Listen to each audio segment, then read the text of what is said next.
You ever see a funeral go from sacred to shameful in under 2 minutes? Yeah, that happened.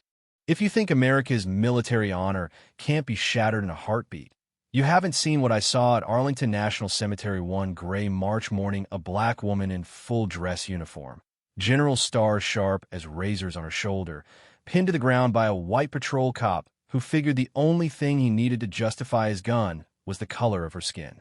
And let me tell you, he had no clue who he was humiliating. He just saw a face that didn't fit and decided that was enough. People will tell you black women are supposed to bow their heads and cry that's the rule. She broke it. The fog that day was thin, but it made the world look washed out, like a photograph from another life. And every sound, the creak of a boot, the slow snap of a flag in the wind, just echoed. Families sat silent in rows, shoulders straight, medals polished, all eyes on the flag-draped casket at the center. No one coughed, no one dared. This wasn't just grief, it was ceremony, the kind that's supposed to bind people together through pain. When the black SUV slid to a stop, two guards snapped to attention. Out stepped Major General Elise Monroe, alone, no fanfare, no detail, just the quiet authority of someone who's been to hell and brought people back. She held a small urn wrapped in black, the last belonging of the soldier in that casket. Now, you'd think the respect would be automatic, but nope, not for her. Instead, this security officer, Robert Hasker, practically throws himself in her way, slamming his palm against the SUV like he's in some bad movie. "I thought you were with the choir," he sneered, looking her up and down, then eyed her credentials like she'd printed them at a gas station. She showed him her military ID, textbook, by the book, no attitude, no plea. Hasker just grinned, called it good fake. People in the rows stiffened. Some kid in the front row whispered, "Mom, why is he yelling at her?" His mother just gripped her black cloth tighter, face turned down, fighting tears or rage, could have been both. Monroe didn't blink, didn't ask for help. Hasker's voice kept getting louder, nastier. "You can't go through, you're not on the list, those stars don't mean anything to me." He looked right at her chest, at all those ribbons, like he'd never seen merit on black skin before. And nobody moved. Not the honor guard, not the veterans, not even the soldiers. Why? You know why. If you step up, the system might not back you, it might bury you too. She just stood there, refusing to shrink or to fight. That's the crazy part, it was colder than contempt, a kind of patience you only earn by watching people underestimate you all your life. Hasker took it as defiance.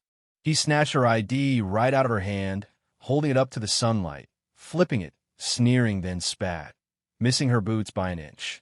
It was so quiet you could hear a soldier's boots stop mid-step 30 yards away. That's when you knew this was no mistake. He meant every second of it. Phones started coming out. Sure, but the real drama was in the silence. A young soldier almost broke ranks to say something, but his supervisor squeezed his shoulder and whispered, "Not the time yet. That's military code for, don't get yourself destroyed trying to do the right thing. You wait. You survive. You pray the storm passes. The price of stepping out of line isn't just yours to pay." Monroe? She took her ID back, slow and deliberate, like she was picking up something sharp. That single click of metal, her card hitting her nail, cut the air.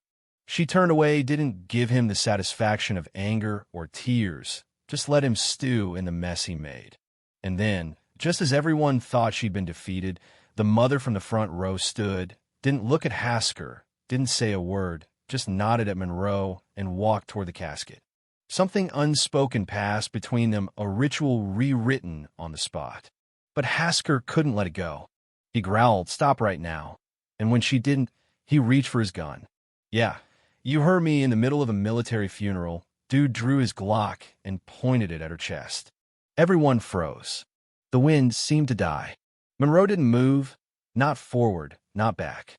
She just locked eyes with him, and that, right there, was the real confrontation. You could almost hear the old ghosts of every black soldier who'd ever been told to wait their turn, holding their breath. He barked, "One more move, and I'll take it as a threat." The funeral portrait at the head of the casket toppled and shattered, the photo sliding across the grass to stop at Monroe's feet. Nobody moved to pick it up, not her, not the family, nobody. To bow now, even for a fallen comrade, would be seen as submission. She just kept her grip on the urn, standing like a mountain.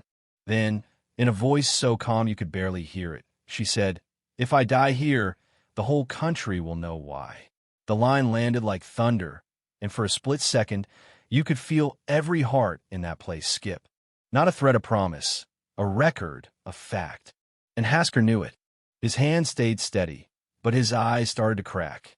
The kid in the front whispered, "Mom, is he scared of her?"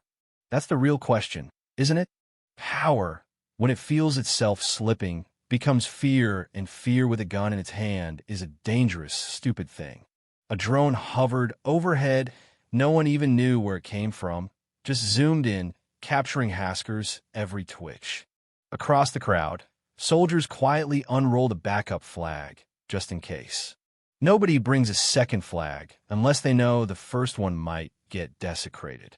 At last, military security moved in. Two officers, bulletproof vests, hands on their weapons, gave Hasker a single command: "Drop your weapon." He spat, "Political cosplay. You think this is some kind of movie." But there was no applause, no response, just cold, collective judgment. They cuffed him right there, and as he was let out, he tried one last time to break Monroe. "I know who you are." But she never looked at him, never flinched. People say America's military is about rules and honor, but the real truth came out in the days that followed. Video of the incident went viral. The hashtag #FuneralGate blew up. It was Monroe's silence, her refusal to fight back or back down, that made the world ask not just who is she, but how did this happen? Her record came out: the rescues in Afghanistan, the medals, the time she saved senators' sons while politicians back home whined about diversity. One Navy officer, son of a conservative senator, tweeted, "Dad, that woman pulled me out of a minefield in Afghanistan." Stop defending the indefensible. In the weeks that followed, the country tore itself open trying to reckon with what happened. Public forums, letters from veterans, even the Attorney General weighed in. "I don't care who had the gun pointed at them. I care why the person holding the gun thought he had the right."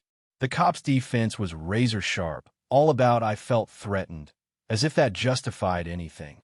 But the leak of a security team briefing Hasker's own voice saying, "If any colored person tries to get in, I'll teach them a lesson," right there in the cemetery, destroyed any doubt. The trial was national news. Monroe took the stand, not a victim, not a symbol, just a witness with nothing left to prove.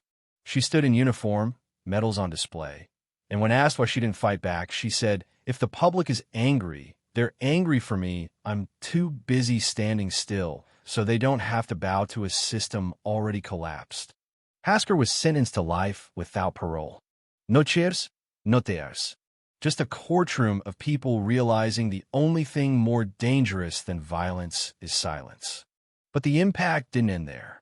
The wall of apologies at Arlington started with a note: "I turned my back." Hundreds followed, left by veterans, teachers, even kids, each confession a little heavier than the last. People stopped asking about medals and started asking, why did it take a gun in her face for the truth to be seen? Colleges rewrote their syllabi. Hasker's name was quietly erased from every honor board, his portrait hung upside down.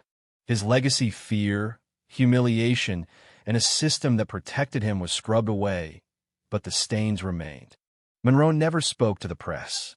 She just kept showing up, silent, holding nothing but a blank slip of paper. Not for attention, for truth.